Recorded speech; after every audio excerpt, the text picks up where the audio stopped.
今日同大家介紹呢個酒店就係美景閣酒店，佢就少少遠嘅，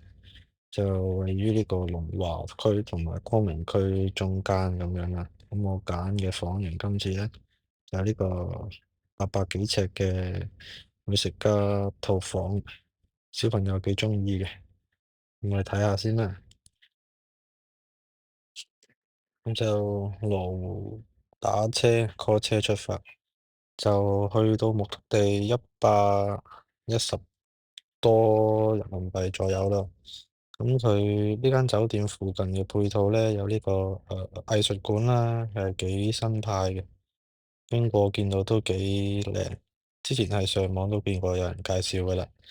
咁你可以睇下佢嘅外圍啦，都係幾誇張嘅，即係好少見到啲咁嘅建築物。咁佢行車嗰度就差唔多成粒鐘嘅，係幾遠嘅。但係呢間就新酒店咯，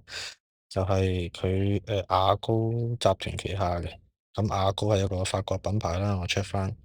係幾好嘅，即係酒店嚟講係幾靚幾市正嘅。始終啱啱落成唔係太耐，咁酒店大堂啦，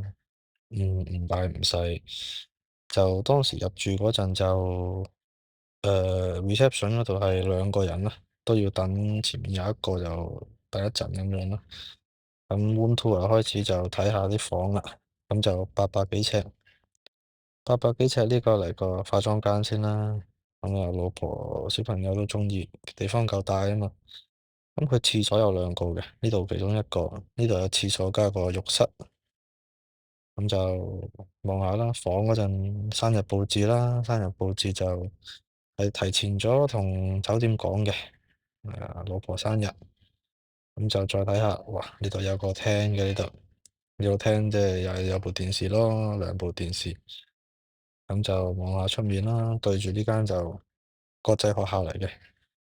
咁嗰陣就冇人返學啦，7月嘅時間又放暑假。咁睇翻佢個廳啦，即係佢廳再夾埋房嗰度，其實幾好睇嘅，即係幾有現代感，幾好。咁睇下樓下個 buffet 啦，368蚊人仔2大1細，咁小朋友就好似唔夠1米就唔收錢嘅。咁嘢食方面就OK 啦，不過不失啦，我就覺得。少少冷盤刺身啊咁樣，多咗啲麻辣燙，但係唔啱我，就再睇下有啲咩啦。分咗2個區咯，呢邊就冷盤區有生蠔，就即開嘅，你叫佢去即開就即刻開畀你，多咗呢啲撈汁小海鮮，未試過，唔啱食，大家有機會可以試下。師傅手勢 O 唔 OK 咧？你望下啦。咁就嚟到呢個就係甜品區，嗰陣夜晚冇乜人，嗰陣可能係挨近6、7點，可能未有人準備啦，可能啲人，不過嗰日都係少酒店少見到住客嘅，可能咁啱撞唔正，咁啊睇下啲甜品啦。小朋友中意咯，就呢度有個朱古力塔，咁嗰陣幾過癮嘅。小朋友應該都好鍾意，即係好似喺放題可能會見到呢類自助形式嘅 DIY 嘅食物加工咁樣啦，幾好玩，係啦，小朋友幾鍾意，好快凝固嘅，好快凝固，唔錯嘅。咁就再望下啦，雪糕，咁就甜筒咁樣啦，雪糕筒，望下後面飲品咧就幾多嘅，即係呢啲橙汁啊、西柚、西瓜呢啲配套嘅緊焗啦，多咗啲酒類，喜力啊、紅酒啊、白酒啊，應有盡有。咁就嗰邊就仲有啲汽水啊、雪碧嗰啲就都係罐裝飲品，就正常都係必備噶啦。咁睇翻啱啱出面冷盤嗰度就有水果啦，有水果有沙律。就都係好正規嘅一個自助餐啦，咁樣係啦。再望下壽司啦，有壽司，但係都係好少選擇嘅壽司，麻麻啦，麻麻啦，即係接受到嗰下咯，純粹就再望下啦。啱啱講有沙律，係啦，行翻出嚟，咁我哋就睇翻啱啱 miss 咗嘅，就一啲鮮蝦啊咁樣，一啲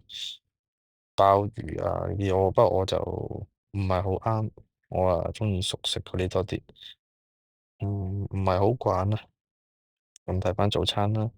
早餐就另一種玩法，嗰陣就包埋嘅。酒店多數酒店你揀啲 package 多數都有包噶啦，始終佢早餐個價格佢唔會話 set 到好貴，即係可能平均都係可能100蚊鬆啲一個頭咁樣，所以就嗰陣揀個 package 係包埋嘅。咁早餐望下先啦，我係鍾意早餐多少少嘅。第一就價錢相對便宜啦，第二早餐嗰個就佢種類，我覺得係比較豐富啲嘅。你計翻就即係相對個性價比係高好多，牛奶啊、水果啊，咁啊麵包呢啲烘焙呢啲蛋撻都係好正規嘅，沙律應該新鮮嘅啦，都係做得酒店就新鮮啦，唔會加翻一隔夜。景幾靚，但係嗰陣落雨冇出去坐，咁就望下呢啲小朋友專區，麥樂雞啊、薯條啊、小朋友炸嘢啊，呢啲小朋友鍾意，我啊鍾意食啊，呢幾排我啊鍾意呢啲多啲啦。咁啊，種類就我覺得唔係太多，但係就勝在個賣相 OK 嘅，我覺得 OK 嘅。但我之前食過嗰個珠海長隆嗰個早餐就嗰個就吸引好多啦，嗰個不過好多人，呢度就冇乜人，有時仲會見到有啲酒店嗰啲實習生啊，都幾多下嘅。咁就仲有啲中式嘅點心啦，即係蒸包咁樣少少啦。好，咁就分享下當日嘅一啲片段啦。